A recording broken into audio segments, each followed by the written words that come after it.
Hello guys, welcome back. So today nagluto tayo ng pork sinigang for dinner.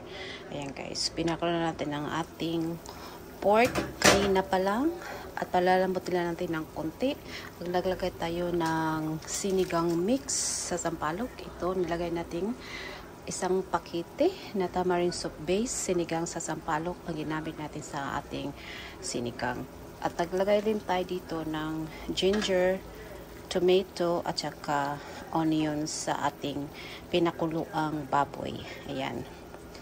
So, mamaya ay ilalagay natin ang ating mga gulay. Napakasimpleng sinigang na to guys. Ayan. At ang gulay na gagamitin natin ay papakita ko sa inyo guys. Ayan. So, hayaan natin itong mag-soft ng konti ang ating sinigang at maya-maya ay luto na yan. At ito mga gulay na gagamitin natin sa ating pork sinigang, napakasimple lang. Mayroon akong leftover na bok choy or pitsay sa ating fridge. At leftover na okra. At pumili ako kanina ng serrano paper sa grocery store kanina guys. Ayan. So ito lang ang meron ako sa fridge. So, kung ano lang meron ako, yun ang gagamitin ko. Napakasimpleng mga gulay lang ang gagamitin natin. Ayan. Wala tayong eggplant o long beans. Kung ano lang meron sa ref, yun lang gagamitin natin. Sayang naman kasi pag hindi natin magamit yung leftover natin na vegetable, mas matatapon lang. So, I decided to use it today and make some pork sinigang for dinner. So, yan lang guys. Mamaya ay pagluto na ang ating pork, ay ilalagay natin ang ating mga gulay sa pot. So, ayan guys. Ayan guys, kumukulo na ang ating sinigang, napakainit. Ayan guys, mainit ang panahon ngayon guys, summer na summer ngayon dito. Ay, tas kumakain tayo ng sinigang sa tag-init. Okay lang yan, masyadong gutom na ako guys, hindi pa ako nag-lunch, late lunch na. Ito na yung dinner at saka lunch namin today. At maglagay tayo ng salt. I have sea salt here. Instead of patis, I use sea salt na lang. Lagay natin dito. Ayan. Napakasimple lang. Pwede na magdagdag. At saka mayroon akong ditong shiitake mushroom. Lagi ko itong ginagamit pag nagluluto ako. Para instead of magic sarap, this is shiitake mushroom. Mas healthy ito sa you guys. Ayan, seasoning. Maglagay tayo dito pang palasa ng ating sinigang. Shiitake mushroom. Ayan. Galing ito ng Guam. Ayan. Pinabili namin sa kaibigan namin na nasa Guam. Ayan. Ayan ang ating shiitake mushroom seasoning. Try nyo to guys. Masarap siya guys. Kaysa kumamit kayo ng magic sarap, pwede nyo shiitake mushroom ang gagamitin nyo. At saka maglagay tayo ng syempre ng black ground pepper sa ating sinigang. Ayan. Kunti pa. Maraming black pepper, mas masarap. Ayan guys. So, simple-simple lang ang ating sinigang today. Let me close the lid. Ayan guys. So, i-mix natin ulit ang ating pork. Ayan. Hanggang sa lumambot na talaga siya guys ang ating pork na sinigang. Ayan. Pagluto ng ating pork, pwede natin ilagay ang mga gulay. Ayan siya guys. So, tikman natin ang ating sauce. Wait lang. Mainit. Masarap guys. Nilasahan ko yung ginger sa ating pork para mawala yung langsa. So, nilagyan ko ng ginger yung sinigang natin. Pwede naman siguro maglagay ng ginger sa ating pork sinigang. Why not? Why not? Why not, diba guys? Pwede maglagay ng ginger sa pork. Ayan. Alright guys, so takpan na ito uli, mga few minutes pa. At ilalagay natin mamaya ang ating gulay. So, see you guys later pagluto ng ating pork sinigang. Napakainit na panahon guys, pinapawisan ako habang nagluluto ako ng sinigang. May gulay guys. Kanina pumunta kami ng Costco, nag-grocery kami ng konti sa Costco. Ang init ng panahon, 93 degrees today in Burbank, sukat. Ayan guys, so ang ating sinigang ay malapit nang maluto at maya-maya kakain na tayo guys. Ang nagluto rin ako ng meatloaf, ayan, sa oven. Ayan, malapit na siyang maluto ang ating pork. Init kasi naka-on yung oven guys. Kaya I turn on the aircon para medyo malamig naman sa loob habang nagluluto ako dito guys.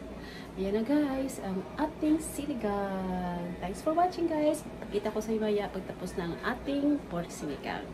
Diyan lang kayo. Hi guys, welcome back. So, lalagyan na natin ng ating gulay sa ating sinigang. Ayan guys.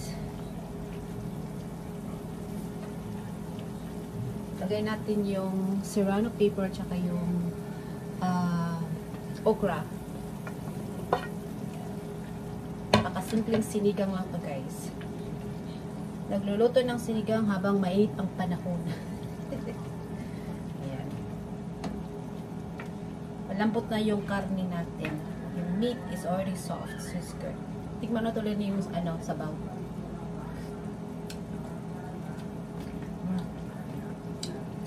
Sarap. At saka ilagay natin yung bok choy or bok choy o pitsay. Para sabay-sabay silang maluto ang ating gulay.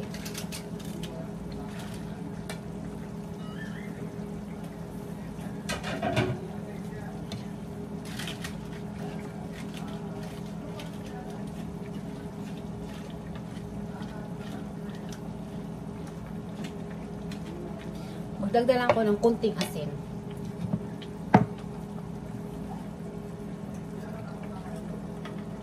Kunting asin lang. Ayan guys, malapit na maluto ang ating sinigang. Yung meatloaf ko medyo matagal pa siya maluto, mga 27 minutes pa. Kasi 1 hour and 15 minutes ko siya niluto yung meatballs na ground turkey sa ating meatballs. Ang daming niluto. Dalawa lang naman kami. Daming putay, sinigang at meatballs. Ganun talaga ako guys pag magluto. Paramihan. Para the next day, meron akong leftover. Hindi na ako magluluto ulit. Yan guys. Kasi yung asawa ko, siya, carnivore diet yun. So, karne lang kinakain nun. Nagda-diet siya. Carnivore diet ang tawag dun guys. Ayan. Ang init. Pinapawisan ako habang nagluluto ng sinigang. Mainit ang stove, mainit ang kalan, mainit ang sa labas, pinapawisan habang nagluluto.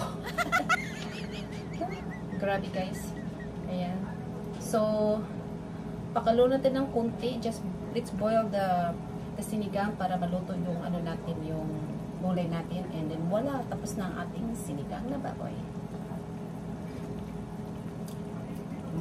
Okay. Hindi ko ayok masyadong maalat. Hindi masyadong maalat kahit tama lang yan.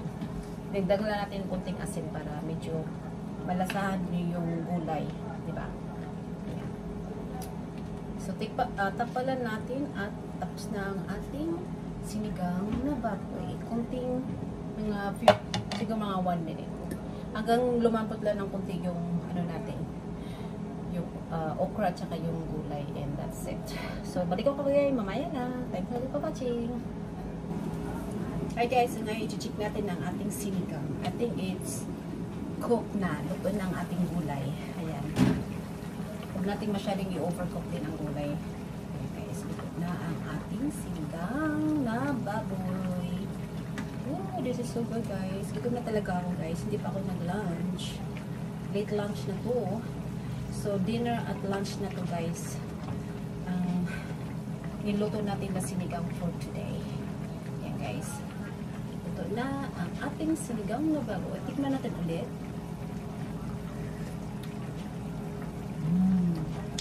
Masarap. Who wants some sinigang?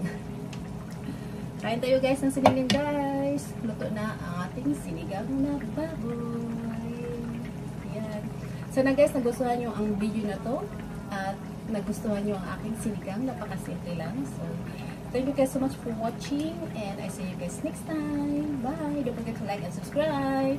Bye everyone! Here's our sinigang. Ayan. so yummy. Alright guys, thanks for watching. I'll see you guys next time. Give me a thumbs up and subscribe for more video in my channel. Bye everyone and God bless. Sinigang.